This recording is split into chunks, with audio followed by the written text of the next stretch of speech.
بات اور بتائیں آپ کو، پھر میں اپنی بات شروع کروں، کہ اللہ تبارک و تعالی سب کو یہ موقع اور توفیق نہیں دیتا۔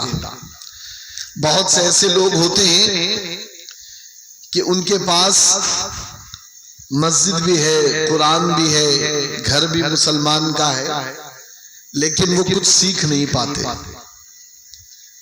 تو یہ سب چیزیں اللہ تبارک و تعالیٰ کی توفیق سے ہوتی ہیں۔ تو کوئی جلسے میں آئے، آ کے چلا جائے، نہ سنے نہ کرے، یہ اللہ رب العزت کی توفیق پر ہے۔ تو لہذا کسی کے آنے جانے اور اٹھنے سے پریشان نہیں ہونا چاہیے، لیکن ہاں یہ جلسہ جس مقصد سے کرایا گیا ہے اس کا مقصد یہ ہے کہ کم سے کم ہمارے نوجوان دین سیکھیں اور دین کے قریب آئیں۔ تو لہذا آپ سبھی حضرات توجہ کے ساتھ بیٹھے، تھوڑی دیر کی گفتگو ہے، اس کے بعد انشاءاللہ آپ کے سامنے شاعر اہل سنت علی جناب اصغر منوری تشریف لائیں گے اور آپ کی انشاءاللہ بھرپور خدمت کریں گے۔ درود پاک پڑھ لیں، اللہم صلی علی سیدنا و شفیعنا و حبیبنا و طبیبنا و قلوبنا نبینا مولانا محمد وعلا آلہ و اصحابہ و ازواجہ و ذریاتہ و اہل بیت اجمعین، صلاۃ و سلام علیک یا رسول اللہ صلی اللہ تعالی علیہ وسلم۔ اللہ تبارک و تعالی نے سب سے پہلے اپنے نبی کے نور کو پیدا فرمایا۔ یہ بات جانتے ہیں آپ سبھی حضرات، سب کو پتا ہے نا؟ اللہ تبارک و تعالیٰ نے اپنے نبی کے نور کو پیدا فرمایا، پھر اس نور کو رب تبارک و تعالیٰ نے اپنے جلووں میں رکھا۔ کیوں پیدا فرمایا؟ خود رب نے فرمایا لما اظہرت الربوبیہ، اے محبوب میں نے تجھے اس لیے پیدا فرمایا کہ میں اپنے آپ کے رب ہونے کو ظاہر کروں۔ غور سے سنیے گا، سب کچھ سمجھانا ہے آپ حضرات۔ تو اللہ تبارک و تعالیٰ نے نبی علیہ السلام کے نور پاک کی تخلیق فرمائی، اپنے جلووں میں رکھا۔ پھر جب رب تبارک و تعالیٰ کی مشیت ہوئی تو اللہ تبارک و تعالیٰ نے نبی کے نور سے سارے عالم کو وجود دیا۔ سنا ہے آپ نے؟ سارے عالم کو وجود بخشا، پیدا فرمایا۔ پھر اس کے بعد رب تبارک و تعالیٰ نے اپنے نبی علیہ الصلوۃ والتسلیم کے نور پاک سے ہی جتنی بھی روحیں پہلے دن سے لے کے قیامت تک آنے والی ہیں، ساری روحوں کو اللہ تبارک و تعالیٰ نے پیدا کیا۔ اور روح کو پیدا کرتے ہی اللہ تبارک و تعالیٰ نے پہلے ہی چن لیا کہ اس میں سے کون نیک لوگ ہوں گے، کون برے لوگ ہوں گے، اس میں سے کون وہ ہیں جو اللہ کے نبی بنیں گے، اس میں سے کون وہ ہیں جو اللہ کے ولی بنیں گے، اس میں سے کون وہ ہے جو اللہ کے دین کا علم بردار بنے گا، مجاہد بنے گا، شہید بنے گا، غازی بنے گا، عالم بنے گا، حافظ بنے گا، قاری بنے گا۔ اللہ تبارک و تعالیٰ نے روحوں کو پیدا کرتے ہی ساری باتیں متعین کر دی۔ اب اللہ تبارک و تعالیٰ نے ایک محفل لگایا، اور اس محفل میں اللہ تبارک و تعالیٰ نے پہلے دن سے یعنی حضرت آدم علیہ الصلوۃ والتسلیم کی روح سے لے کے قیامت تک یعنی آخری دن تک آنے والا جتنا بھی اس دنیا میں تشریف لانے والا کوئی بھی انسان یا کوئی بھی روح ہے، سب کو اللہ تبارک و تعالیٰ نے ایک جگہ جمع کیا۔ اللہ تبارک و تعالیٰ نے محفل لگائی، ساری روحوں کو جمع کیا، ساری روحیں جمع ہو گئی تو اللہ تبارک و تعالیٰ نے قرآن پڑھیے 9ویں پارے میں ذکر ہے، رب تبارک و تعالیٰ نے ساری روحوں سے ایک سوال کیا۔ سوال کیا؟ الستو بربکم، کیا میں تمہارا رب نہیں ہوں؟ تو ان تمام روحوں میں ایک روح نے بڑھ کے جواب دیا، قالو بلا، کیوں نہیں اے مولا، تو ہمارا رب ہے۔ تو اللہ تبارک و تعالیٰ نے جب یہ پوچھا اور یہ پوچھنے کے لیے کہ میں تمہارا رب ہوں اس کے لیے محفل لگائی، تو اس محفل میں ایک روح نے سب سے پہلے جواب دیا۔ وہ روح کس کی تھی؟ علماء بیان فرماتے ہیں جس روح نے سب سے پہلے رب کی ربوبیت کا اقرار کیا وہ روح مصطفیٰ صلی اللہ تعالی علیہ وسلم تھی، ہمارے نبی کی روح پاک۔ تو سب سے پہلے جس نے رب کو رب کہا وہ ذات کس کی ہے؟ ہمارے نبی کی۔ کس کی ہے؟ ذرا زور سے بولیے، کس کی ہے؟ اب آپ خود سوچئے، اللہ تبارک و تعالیٰ نے نبی کے نور کو پیدا فرمایا کس لیے؟ اے محبوب تاکہ تیرے ذریعے میں لوگوں کو بتاؤں کہ میں رب ہوں، تو کہے تو لوگ مجھے پہچانے کہ یہ رب ہے، اور میں یہ بھی تیرے ذریعے اپنی ربوبیت کا اظہار کروں۔ تو اللہ تبارک و تعالیٰ نے سب سے پہلے محفل لگائی، اور اس محفل میں سب سے پہلے میرے مصطفیٰ نے اللہ کو اللہ کہا۔ سمجھ رہے ہیں آپ؟ اللہ کو اللہ کہا۔ اب آپ کو سمجھنا یہ ہے کہ اللہ تبارک و تعالیٰ تو پاک ہے، بے نیاز ہے، اسے کیا ضرورت ہے کہ وہ بتائے کہ میں رب ہوں، یا اس کو کیا ضرورت ہے کہ وہ لوگوں کو برابر کرائے کہ میں تمہارا رب ہوں۔ لیکن اے میرے عزیزو، بتانا یہ ہے اللہ تبارک و تعالیٰ نے اپنے محبوب کے ذریعے اپنی ربوبیت رکھی۔ یقیناً میرا رب پاک ہے، بے نیاز ہے، لیکن رب تبارک و تعالیٰ نے سب سے پہلے اپنے رب ہونے کو جو اظہار کیا تو اللہ نے سب سے پہلے محفل لگائی۔ کیا کیا؟ ذرا زور سے بتائیے۔ جیسے آپ محفل میں جمع ہیں، اللہ تبارک و تعالیٰ نے محفل لگائی، میں نے مثال دی سمجھنے کی، اور اس محفل میں سب سے پہلے اللہ کا نام کسی نے بلند کیا، تو کس نے بلند کیا؟ میرے نبی نے۔ تو معلوم یہ چلا کہ محفل لگانا، میلاد کرنا یہ بدعت نہیں ہے، بلکہ محفل لگانا یہ اللہ کی سنت ہے، اور اس محفل میں بیٹھ کر اللہ کا ذکر کرنا یہ رسول اللہ کی سنت ہے۔ سمجھ رہے ہیں آپ؟ اب بات یہ ختم نہیں ہوتی، ابھی آپ اور سمجھیے۔ اللہ تبارک و تعالیٰ نے اپنے بندوں کے لیے بہت سے انعامات رکھے۔ بندہ اپنے رب سے جیسی محبت کرے گا اللہ اپنے بندے کو ویسا انعام دے گا، اور اس کائنات میں میرے نبی سے زیادہ بڑھ کر رب سے کوئی محبت کرنے والا نہیں ہے نا۔ اللہ کے نبی علیہ الصلوۃ والتسلیم اللہ تبارک و تعالیٰ کی معرفت کو سب سے زیادہ پہچانتے ہیں اور رب سے سب سے زیادہ محبت فرماتے ہیں۔ تو اللہ تبارک و تعالیٰ نے اپنے محبوب کو کیا انعام دیا؟